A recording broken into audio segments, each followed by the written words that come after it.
Hello. तो आज हम बात करेंगे रोटेशनल मोशन का। तो रोटेशनल मोशन पढ़ने से पहले हम लोग को क्या क्या आना चाहिए ये डिस्कस कर लेते हैं।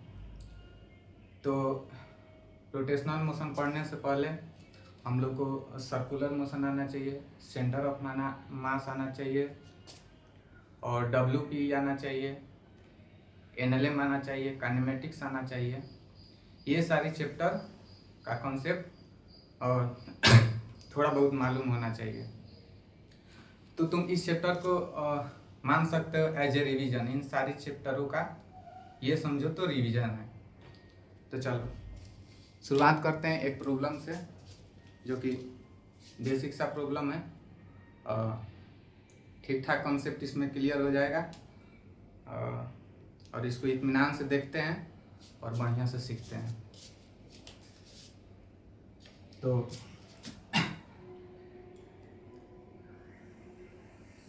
ये है पुली और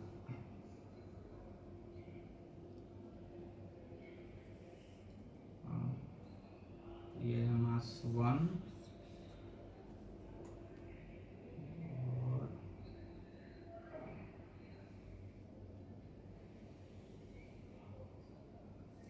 और ये है मास 2।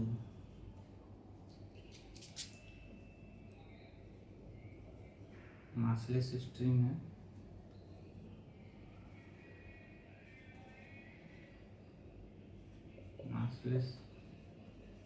ये मासलेस स्ट्रिंग है और ये यहाँ पे हिंज किया हुआ है। रेडियस पुली का R है और मास M है और इस रस्सी और पुली के बीच में कोई स्लिपिंग नहीं है। तो no slipping between string and pulley. ठीक है। और M1 ग्रेटर देन M2 है। ठीक है। तो इसमें फाइंड करेंगे इन ब्लॉक का एक्सेलरेशन। ओके। तो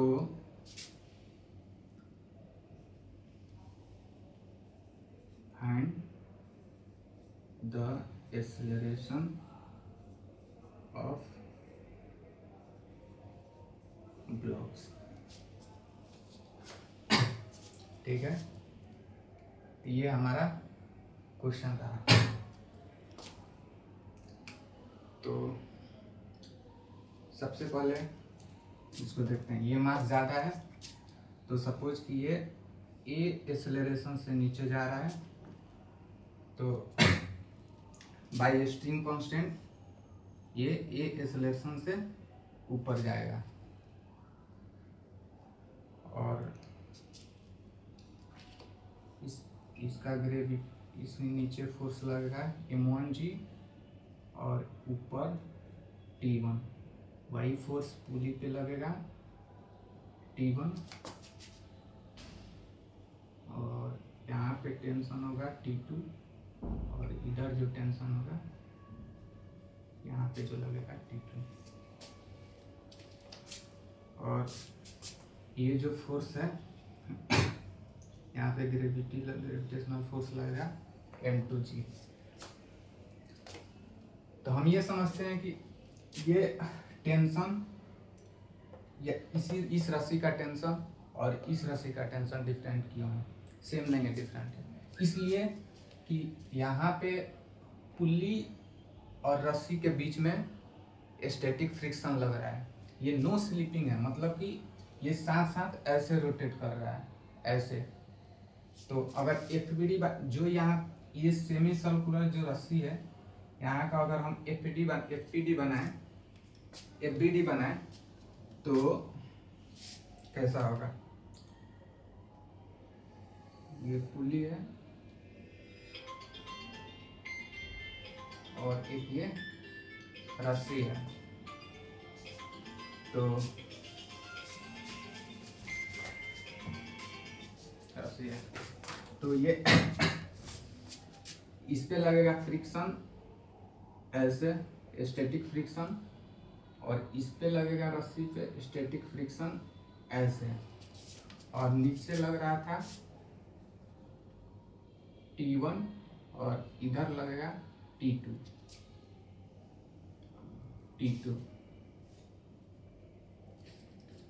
सो T1 must be equal to static friction equal to T2। तो ये क्लियर हो गया कि रस्सी और पुली के बीच में फ्रिक्शनल फोर्स होने की वजह से ये दोनों रस्सी में टेंशन डिफरेंट है। ठीक है, तो इस पे एनएलएम लगाते हैं तो एक इक्वेशन आ जाएगा। मेरे पास 3 अननोन है, एक्सेलरेशन T1 T2, तो 3 इक्वेशन हम लोग को निकालना है। एक इक्वेशन यहाँ से आएगा, एक इक्वेशन यहाँ से, और एक इक्वेशन यहाँ से आएगा। तो इस पे लगाते हैं एनएल, न्यूटन लॉ। तो मास एक्सेलरेटेड इधर है, नीचे की ओर एक्सेलरेशन है, तो m1, तो नेट फोर्स नीचे की ओर है, तो m1g minus T1 equal to m है, इक्वेशन नंबर 1। और यहाँ से इक्वेशन नंबर 2 आ जाएगा। तो नेट फोर्स ऊपर की ओर है क्योंकि एक्सेलरेशन ऊपर की ओर है, तो T2 minus m2g equal to m2a, ये हो गया इक्वेशन नंबर 2। ठीक है, ये हो गया इक्वेशन नंबर 2।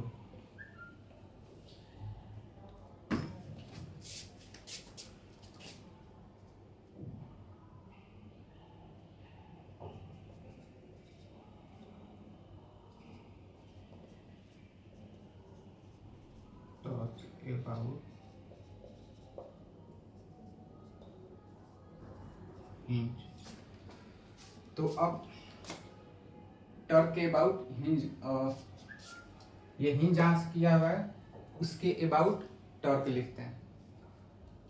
तो ये एक्सेलरेट करेगा नीचे की ओर, तो ये पुली ऐसे घूमेगा।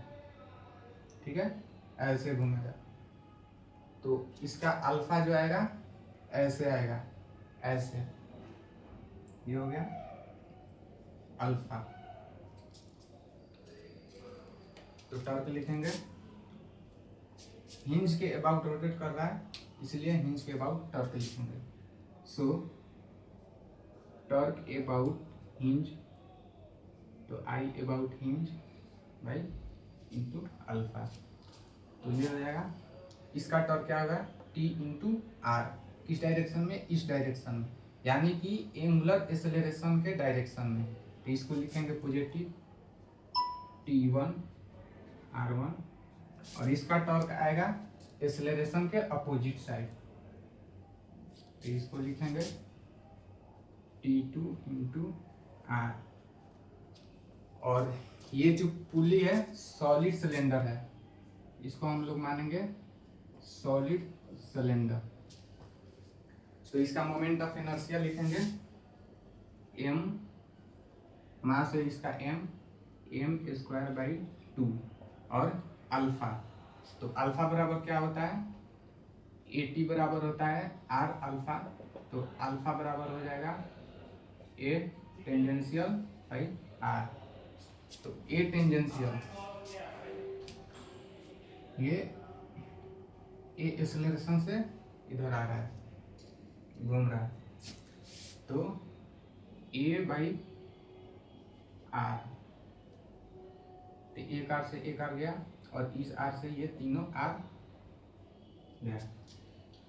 तो नाउ अपने पास इक्वेशन क्या बचा, T1 minus T2 MA by 2, ये हो गया इक्वेशन नंबर टी। अब हमको फाइंड करना है एक्सेलरेशन। तीनों इक्वेशन को जोड़ देंगे, जोड़ के देखते हैं क्या आता है। 1 + 2 + 3, तीनों इक्वेशन के जोड़ने पे T1 T2 उड़ गया और यहाँ से हो गया M1G minus M2G equal to हो जाएगा M1 + M2 + M/2 ये। तो यहाँ से जो हमारा एक्सेलरेशन आया वो आया M1 minus M2G by M1 + M2 + M/2।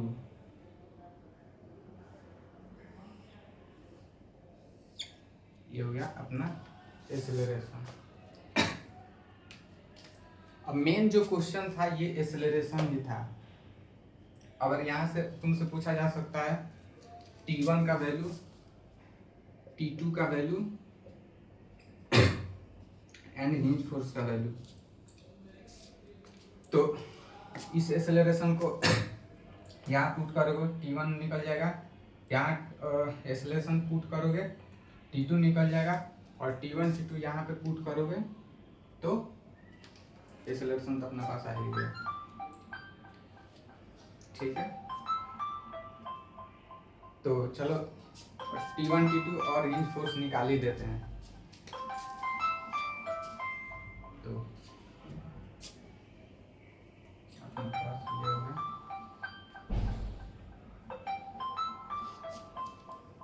ठीक है। तो इक्वेशन 1 है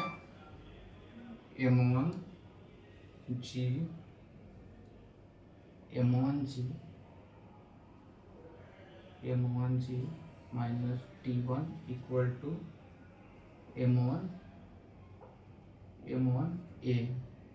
तो T1 इक्वल टू हो जाएगा M1G, T1 इक्वल टू हो जाएगा M1G, ये भीग गया है। ठीक है, तो T1 इक्वल टू हो जाएगा तुम्हारा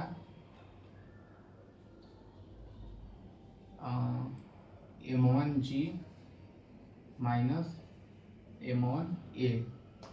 तो यहाँ से M1G माइनस M1 और A का वैल्यू यहाँ से रख दो, M1 minus M2, M1 + M2 + M/2।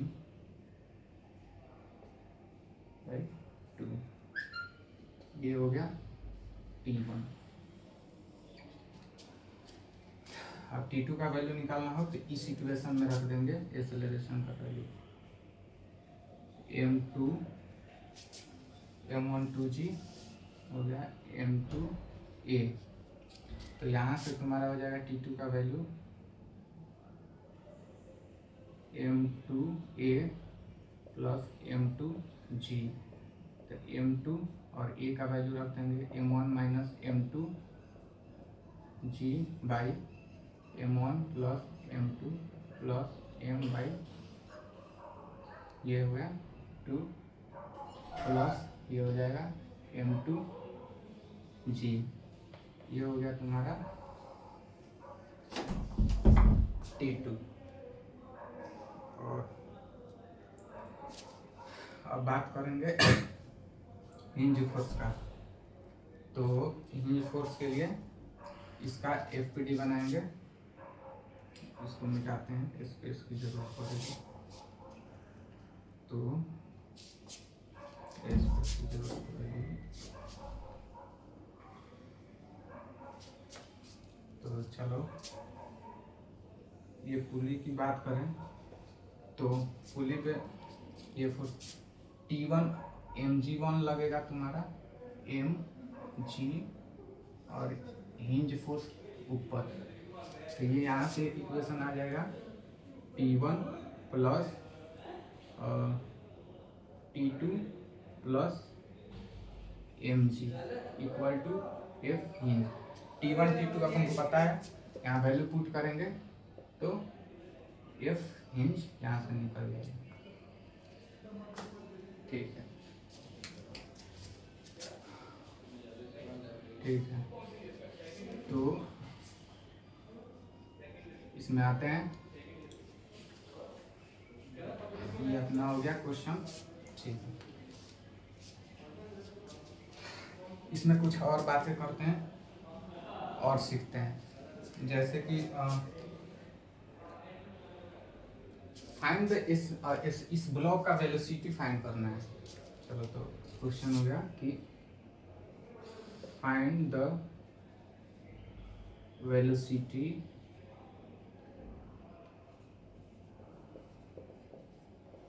Of blocks when m1 and the velocity of blocks when m1 descending by x। तो जब ये ब्लॉक यहाँ पे आया तब वेलोसिटी क्या होगा, यहाँ का डिस्टेंस हो गया x, यहाँ का डिस्टेंस हो गया x। तो इसके लिए हम इस प्रॉब्लम में टोटल मैकेनिकल एनर्जी कंजर्व करेंगे। टोटल मैकेनिकल एनर्जी कंजर्व क्यों करेंगे? क्योंकि T1 और T2 और यहाँ पे लगने वाला जो फ्रिक्शनल फोर्स है वो नॉन कंजर्वेटिव फोर्स है और उसका वर्क डन 0 आएगा, और ये इंटरनल फोर्स है तो इनका वर्क डन 0 आएगा। इसलिए टोटल मैकेनिकल एनर्जी कंजर्व कर सकते हैं। तो करते हैं, तो यहाँ पे देखेंगे loss of potential energy equal to loss in potential energy equal to gain in potential kinetic energy. तो ये एक्स डिस्टेंस नीचे आया, यहाँ पे ये मानते हैं यहाँ पे पोटेंशियल एनर्जी 0 है, तो ये डिस्टेंस नीचे आया, तो लॉस इन पोटेंशियल एनर्जी हो जाएगा m1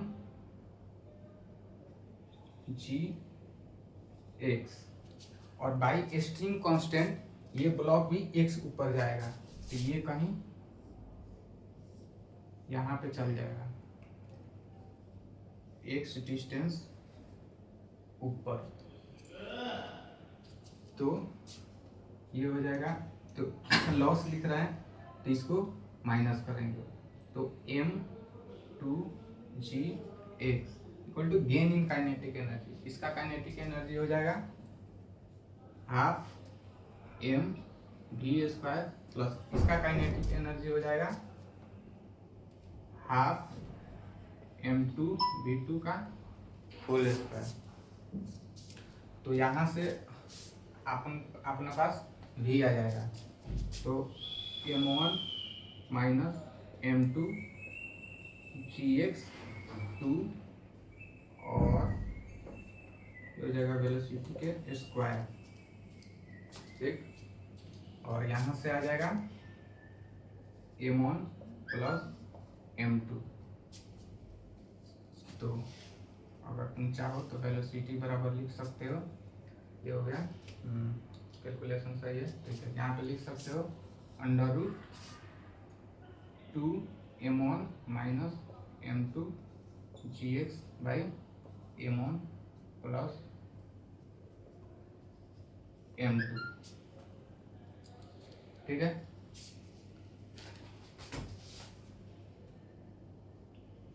m1 प्लस m2, ठीक है। ये अपना पास आ गया वेलोसिटी, ठीक है, वेलोसिटी। अच्छा, अब अगर इसी क्वेश्चन में एक्सेलरेशन की बात करें तो एक्सेलरेशन कैसे निकालेंगे? तो वेलोसिटी है as a function of X, तो इससे रिगार्डिंग फॉर्मूला एक होता है, वो देखते हैं। हो गया,